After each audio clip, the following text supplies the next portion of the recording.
अमावस्या की रात, चारों तरफ ऐसा अंधेरा कि हाथ को हाथ नजर ना आए। हवा भी जैसे इस बस्ती में रुक गई हो। गांव के छोर पर बनी वो पुरानी बावड़ी, जिसके चारों तरफ जंगली झाड़ियां और सूखे पेड़ फैले थे, आज फिर किसी की बलि की प्रतीक्षा कर रही थी।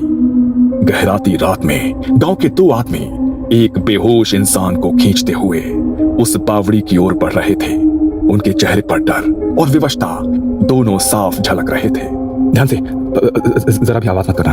अगर कोई देख लेगा तो सारा काम बिगड़ जाएगा। अगर आज इसे नहीं चढ़ाया तो फिर हमारे घर से एक एक कर सब मरेगा, जैसे पिछली बार हुआ था। मुझे मंजूरी के मरने की चीखें आज भी याद है। वो जैसे ही बावड़ी के किनारे पहुंचे, रुको, ये क्या कर रहे हो? कौन है ये आदमी? वो दोनों ठिठक गए। ये थे देशमुख परिवार के वारिस, गांव के सबसे पुराने और समृद्ध खानदान के लोग। उनके चेहरे की हवाइयां उड़ने लगी। हमें मत रोको, ये हमारी प्रथा है, हमारे पूर्वज की शपथ है। अगर हम इसे नहीं निभाएंगे तो हमारा पूरा वंश खत्म हो जाएगा। इंस्पेक्टर ने आगे बढ़ते हुए पूछा, कौन सी प्रथा? ये सब क्या बकवास है? गांव में एक भयानक सिलसिला कई सालों से शुरू था। कभी कोई किसान जो खेत की रखवाली कर रहा होता है, कभी कोई व्यापारी जो देर रात लौटता है, तो कभी कोई मासूम बच्चा जो गलती से रात में बाहर चला जाता है, रात में गायब हो जाते हैं। सुबह होते ही घर वालों को बस ये सुनाई देता कि शायद किसी जंगली जानवर ने उठा लिया होगा या कहीं भाग गया होगा। पर कोई भी ये नहीं सोच पा रहा था कि ये सिलसिला आखिर बार बार क्यों हो रहा है। डर ने पूरे गांव को जकड़ लिया था। शुरुआत में लोगों ने इस पर ध्यान नहीं दिया और इसे अपशगुन मानकर चुप रह गए, लेकिन जैसे जैसे गायब होने वालों की संख्या बढ़ी, गांव के लोगों में दहशत फैलने लगी। इसी डर के माहौल में कुछ युवकों ने मिलकर इसका पता लगाने की ठानी। राहुल, संदीप, विजय और कुछ और दोस्तों ने मिलकर यह तय किया कि अब बहुत हुआ, अब हम पता लगाएंगे कि असल में हो क्या रहा है। उन्होंने गांव के हर कोने की निगरानी शुरू कर दी। हर अमावस्या की रात वो लोग छिपकर पहरा देते, लेकिन हर बार कोई न कोई किसी न किसी बहाने से गायब हो ही जाता। पूरे गांव में यह खबर फैल जाती है। फिर उन्होंने बगल के गांव के कुछ लोगों और पुलिस से संपर्क किया और उन्होंने मिलकर एक प्लान बनाया। वो हर घर पर नजर रखेंगे और हर व्यक्ति की गतिविधियों का लेखा जोखा रखेंगे। गांव में चेतावनी दी गई कि जरूरी काम ना होने पर कोई भी अमावस्या की रात घर से बाहर ना निकले, लेकिन इसके बावजूद भी कोई ना कोई गायब हो ही जाता। इन्हीं कोशिशों के दौरान एक बड़ा सुराग मिला। देशमुख परिवार, गांव का सबसे अमीर और पुराना परिवार, जिनकी हवेली गांव के बीचों बीच थी। अमावस्या की रातों में उनके घर की गतिविधियां कुछ ज्यादा ही संदिग्ध लगने लगी। उनके घर के पीछे की तरफ से रात के समय कुछ लोग बाहर निकलते, लेकिन जब भी उनकी निगरानी की जाती तो वो गायब हो जाते। अगली अमावस्या को उन्होंने देशमुख घर के दूसरी तरफ से निगरानी की। तब उस रात राहुल और उसके दोस्तों ने देखा कि देशमुख परिवार के दो पुरुष एक बेहोश व्यक्ति को घर से निकाल रहे थे। वो सीधे बावड़ी की ओर बढ़े। राहुल और उसके दोस्त साथ में दो पुलिस वाले उनका पीछा करते हुए झाड़ियों में छिप गए। उन्होंने देखा कि देशमुख परिवार के लोग उस बेहोश व्यक्ति को बावड़ी के किनारे ले जाकर उसकी पूजा कर रहे थे। वो उसके सिर पर सिंदूर लगा रहे थे, उसकी गर्दन पर नींबू रगड़ रहे थे और मंत्र पढ़ रहे थे। फिर उसे बावड़ी में धकेल दिया। जैसे ही उसका शरीर पानी से टकराया, एक अजीब सी आवाज गूंजी, मानो पानी ने उसे निकल लिया हो। सबके रोंगटे खड़े हो गए। राहुल ने इंस्पेक्टर से कहा, अब तो शक की कोई गुंजाइश नहीं रही, ये लोग ही हैं जो गांव वालों को गायब कर रहे हैं। इसके बाद भी उन लोगों ने देशमुख परिवार की हरकतों पर नजर रखना नहीं छोड़ा और आखिरकार इस अमावस्या की रात को उन्हें रंगे हाथ पकड़ लिया।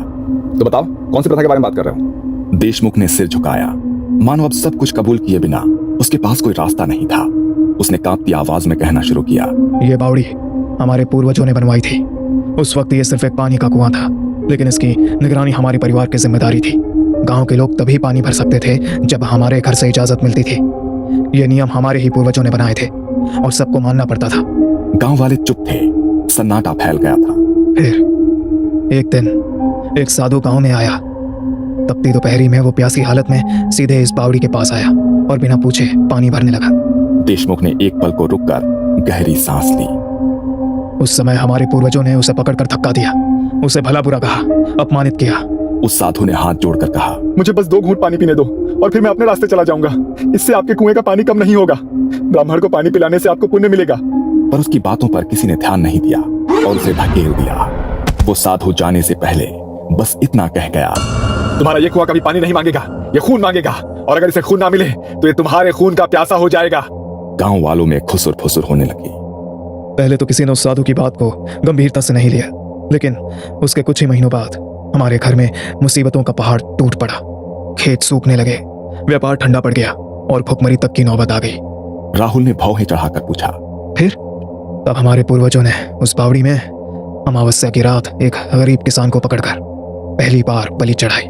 उसे बेहोश करके बावड़ी में धकेल दिया। इंस्पेक्टर ने चौंक कर पूछा। और उसके बाद? उसके बाद अगले फसल के मौसम में हमारे खेत फिर से हरे भरे हो गए, व्यापार फिर से चमकने लगा और हमारे घरों में फिर से दौलत आने लगी।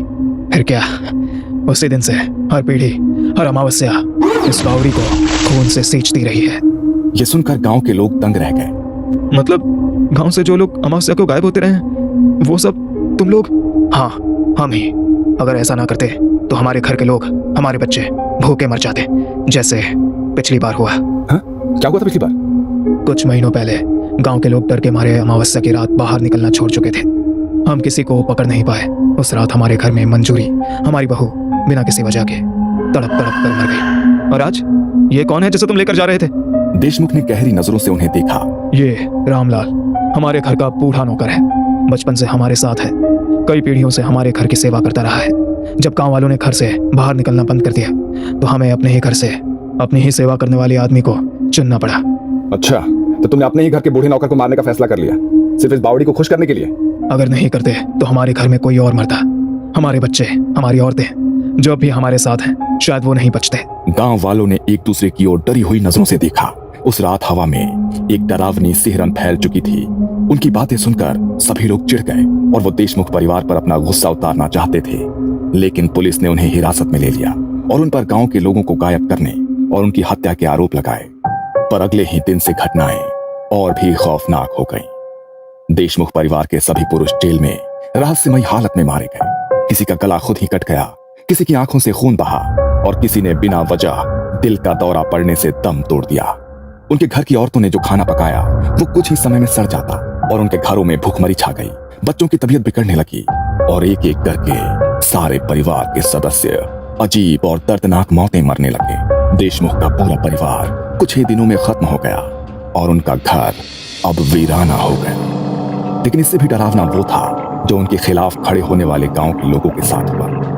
राहुल और उसके साथियों के घरों में रात को किसी के फुसफुसाने की आवाजें आने लगी। उनकी दीवारों पर खून जैसे निशान पड़ने लगे। एक रात संदीप शराब के नशे में बोला, चलो देखते हैं कौन सी बावड़ी है जो हमें मार सकती है।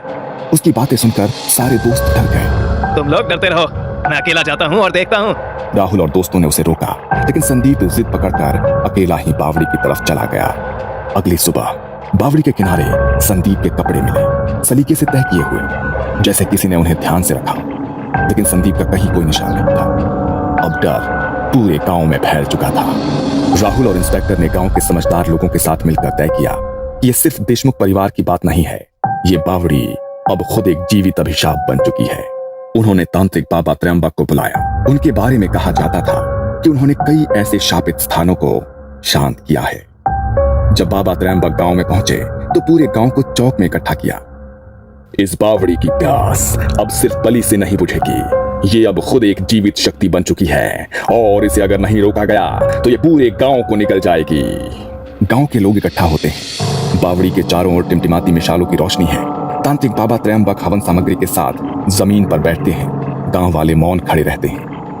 आज रात इस बावड़ी की भूख को हमेशा के लिए मिटानी होगी, लेकिन याद रहे, अगर किसी का मन डगमगाया तो ये बावड़ी फिर से रक्त मांगेगी। गांव वाले सहम कर सिर हिलाते हैं। बाबा एक हवन कुंड तैयार करते हैं और हवन की शुरुआत करते हैं। बाबा हवन कुंड में हड्डियां, रक्त से रंगे नीम के पत्ते और पंचामृत डालते हैं। बाबा त्रयंबक मंत्रोच्चार करते हैं। ओम काल भैरवाय नमः, रक्षा करो, रक्षा करो, रक्षा करो। गांव वाले मिलकर हनुमान चालीसा का पाठ करने लगते हैं। बावड़ी से अजीब और भिनभिनाहट और गुर्राने की आवाजें आती है। ये आवाजें तो जैसे अंदर से आ रही हैं। बाबा त्रयंबक लोहे की कील लेकर बावड़ी के मुहाने पर जा पहुंचते हैं। बाबा ने मंत्रोच्चार के साथ एक लोहे की कील बावड़ी के मुहाने पर काट दी। तभी एक लाल धुआं बावड़ी से उठने लगा। उसमें चेहरों की आकृतियां दिखने लगी, कभी संदीप का तो कभी देशमुख का। गांव के कई लोग डर के मारे बेहोश हो गए। ये तो संदीप का चेहरा है। अब समय आ गया है। वो कील को जमीन में ठोकते हैं। तभी बावड़ी से एक जोरदार चीख निकलती है। भीड़ में एक बूढ़ा जो हर साल बावड़ी के पास बलि होते देखता था, वो बावड़ी के पास ही बेहोश हो गया। अरे इसे पकड़ो। लोग दौड़ते हैं, उसकी सांसें चल रही थी, लेकिन उसका शरीर ठंडा पड़ चुका था। करीब रात के 3 बजे जब मंत्रोच्चार और हवन अपने चरम पर था, बावड़ी से अचानक से भयानक गर्जना सुनाई देती है। पानी जोर जोर से उछलने लगता है। लाल रंग का पानी फव्वारों की तरह बाहर आने लगता है। पानी से तेज और सड़ी गंध फैलने लगती है। ये तो खून है। भगवान, ये हो क्या रहा है? इस बावड़ी ने वर्षों से जिनकी बलि ली है, आज वो सब उसे छोड़ रहे हैं। ये इसका अंतिम प्रलय है। बावड़ी से निकलता लाल पानी इधर उधर बहने लगता है। सबके चेहरों पर घृणा और डर के भाव आते हैं। गांव वालों के चेहरे पर अब डर दिखने लगा था। गांव वालों में अब अफरा तफरी मचने लगती है। कुछ पीछे हटते हैं और बच्चे रोने लगते हैं। कोई पीछे नहीं हटेगा। अगर तुमने धैर्य खोया तो ये सब कुछ फिर से शुरू हो जाएगा। गांव वाले कांपते हुए अपनी जगह पर टिके रहते हैं। बाबा लोहे की मोटी सलाख उठाते हैं और बावड़ी के मुहाने पर गाड़ देते हैं। जैसे ही उस सलाख में कील लगती है, बावड़ी से कुछ देर के लिए एक कर्कश चीख निकलती है। फिर सब कुछ शांत हो जाता है। बावड़ी को लोहे की मोटी सलाखों से बंद कर दिया जाता है और उसके ऊपर पीपल का पेड़ लगाया जाता है। खत्म हो गया? नहीं, ये पूरी तरह शांत नहीं हुआ है। इसकी भूख हमने अभी सुला दी है, लेकिन ये फिर से ना जाग जाए, इसलिए हर अमावस्या की रात इस बावड़ी के पास गांव का कोई ना कोई बुजुर्ग दिया जलाएगा और हनुमान चालीसा का पाठ करेगा। ये शर्त है, अगर ये निभाई नहीं गई तो ये भूख फिर से जाग उठेगी और मौत का तांडव दोबारा से शुरू हो जाएगा। पीछे आकाश में अमावस्या का अंधकार गहराता है, लेकिन गांव वालों के चेहरे पर राहत की झलक है। गांव वाले आज भी कहते हैं कि जो भी खून से सींचा जाता है, उसका अंत हमेशा विनाश में ही होता है।